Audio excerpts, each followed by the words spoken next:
Hi, everyone. This is Jeff. We are on day 12 of 25 Days of Essentialism, and I'm glad you're still with me. I'm actually down at Jackson Beach right now. Just sort of thought I'd get outside and do the video here. It's a gorgeous, amazing day.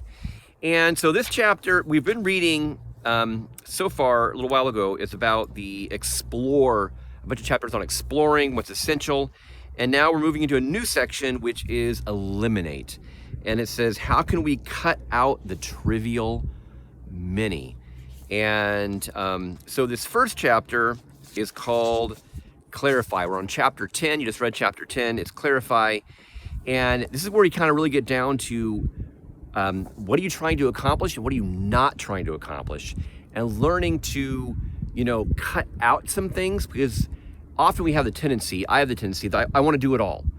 I want to meet all the needs, do all the things. And the truth is, you could try that, but it doesn't work very well. And so you need to learn to clarify what's really important to you, what you're going to go after.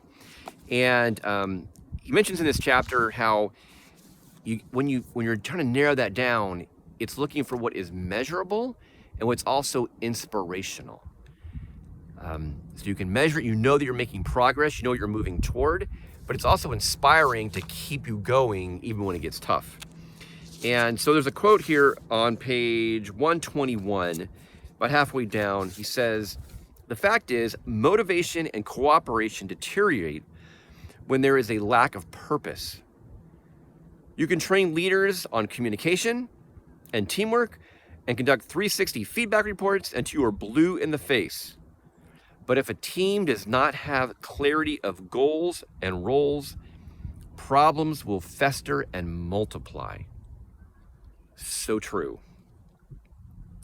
When there is a serious lack of clarity about what the team stands for and what their goals and roles are, people experience confusion, stress, and frustration. When there is a high level of clarity, on the other hand, people thrive. And I have found this to be so true on multiple levels. This happens in just about everything. And it's tough. Okay, I'm sure you're struggling with this. I know I struggle with this. What am I going to say no to? How do I clarify what this is? What gets eliminated? And these next couple chapters are really going to help you have some tools to do that. And I want to leave you, especially if you're a leader of a team, you own a business, run an organization, to always encourage your team to ask this question. But why?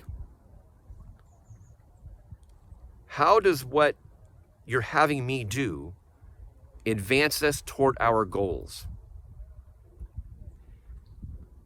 Sometimes as leaders, we have people underneath us that ask us, why are we doing this? And when someone we take offense. What do you mean? Because I said so.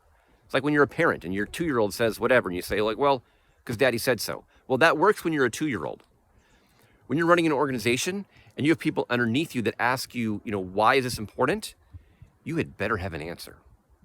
You had better be able to connect what they're doing directly to the vision of where you guys are going.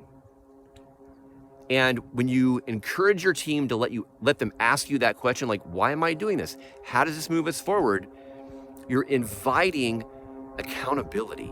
You're inviting a conversation around vision and mission and purpose, and that really helps everyone get aligned. So I'll leave you with that.